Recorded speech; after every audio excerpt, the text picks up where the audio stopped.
तो आप सभी का एक बार फिर से स्वागत है हमारे एक और नए वीडियो में।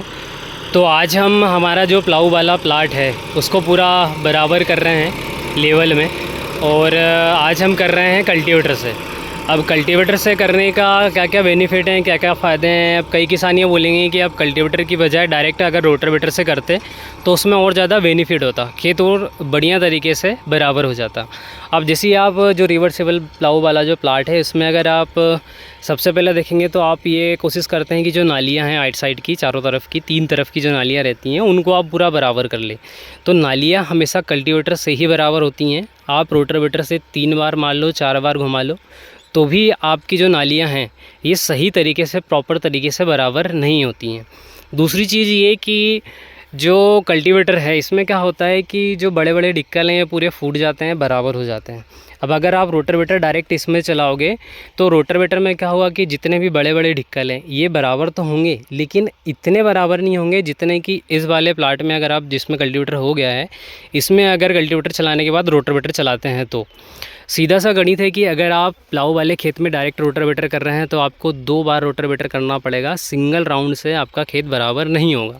दूसरी चीज़ ये कि अगर आप कल्टीवेटर से कर रहे हैं तो कल्टीवेटर में आपको क्या है कि नालियाँ प्रॉपर तरीके से बराबर हो जाएंगी। दूसरी चीज़ ये कि डिक्कल जितने भी हैं ये फूट जाएंगे।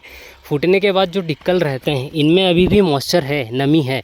तो ये जो डिक्कल है इनमें अगर धूप नहीं भी लगी तो ये हवा की वजह से ये प्रॉपर तरीके से अभी सूख जाएंगे। तो सूखने के बाद इतने बड़े जो डिक्कल हैं रोटावेटर से प्रॉपर तरीके से, सही तरीके से फूट जाते हैं। तो ये फ़ायदा है रोटावेटर से और कल्टीवेटर से। वैसे मेरे हिसाब से अगर देखा जाए तो पूरे प्लाट में जितने भी आपके पूरे प्लाट है उसमें आप कल्टीवेटर करें। वैसे कई किसान क्या करते हैं कि कल्टीवेटर की जगह पाटा चलाते हैं, जो इंगल वाला पाटा आता है। इंगल वाले पाटा को 1 बार 2 बार घुमा देते हैं जिसमें कि पूरा जो प्लाट है वो सही तरीके से बराबर हो जाता है। उसमें समय भी कम लगता है, उसके साथ में खेत प्रॉपर तरीके से बराबर भी हो जाता है। लेकिन हमारे यहाँ इंगल वाले पाटा उतना ज़्यादा चलता नहीं है। डायरेक्ट इसमें 1 बार कल्टीवेटर के बाद फिर रोटावेटर, तो बहुत सही तरीके से पूरा प्लाट बराबर हो जाता है। तो इस प्रकार से हम खेत को बराबर करते हैं। और एक और बेनिफिट है इसमें कल्टीवेटर वाले में कि कल्टीवेटर जैसे ही करते हो आप तो इसमें जितने भी बारीक बारीक ढिल्ले हैं ये प्रॉपर तरीके से पूरा खेत लेवल कर लेते हैं। तो आज हम आपको एक ऐसा प्लाट दिखाने वाले हैं जिसमें कि पहले प्लाऊ किया गया और प्लाऊ करने के बाद फिर इसमें रोटावेटर डायरेक्ट किया गया। तो उसमें रोटावेटर करने के बाद भी खेत उतना लेवल अप हुआ नहीं है, क्योंकि इसमें अभी फ़िलहाल में तो आप देखोगे तो बहुत ज़्यादा गीला है। क्योंकि कल क्या हुआ था कि अभी लास्ट टाइम 1 दिन पहले हमारे यहाँ बहुत तेज़ बारिश हो गई थी शाम की 4 बजे। तो 4 बजे के बाद में लगभग 2 से 3 घंटे बारिश हुई, बहुत अच्छी बारिश हुई है। इसमें अगर आप देखें तो पर्याप्त मात्रा में नमी हो चुकी है। और ये देखिए कुछ इस तरीके से अभी लड्डू बन रहे हैं। मतलब अभी इसको लगभग देखा जाए तो पूरी नाइट हो चुकी है, सुबह से भी हल्का फुल्का पानी आया था। तो पर्याप्त मात्रा में इसमें नमी हो चुकी है। मतलब मूंग वाले प्लाट में आप बोनी कर सकते हैं इस तरीके की, इसमें इस तरीके से इसमें पानी गिर चुका है। लेकिन अभी क्या है कि बोनी करेंगे नहीं, क्योंकि अभी बहुत सारे खेत पड़े हुए हैं और खेत प्रॉपर तरीके से बने नहीं। जैसे कि मैंने आप सभी को बताया था कि जो प्लाऊ वाला खेत है उसमें आप रोटावेटर से अगर लेवल अप करोगे तो आपको उतना प्रॉपर तरीके से लेवल नहीं हो पाएगा।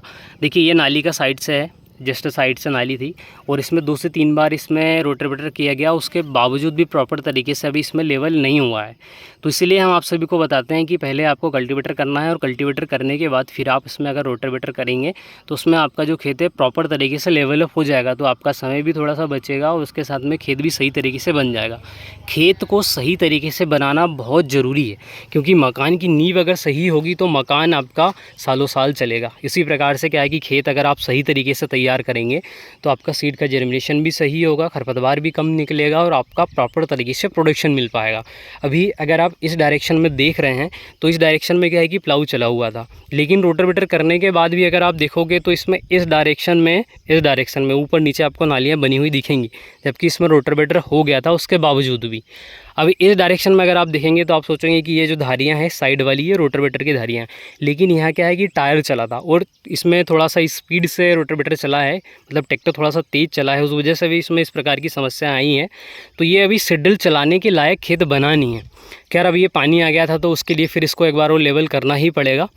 बाकी मेरा यही मानना है कि अगर पानी नहीं आता तो भी किसानों को इसमें पहले कल्टीवेटर करना था और कल्टीवेटर करने के बाद फिर इसमें रोटावेटर करना था, ताकि आपका खेत सही तरीके से बन जाए।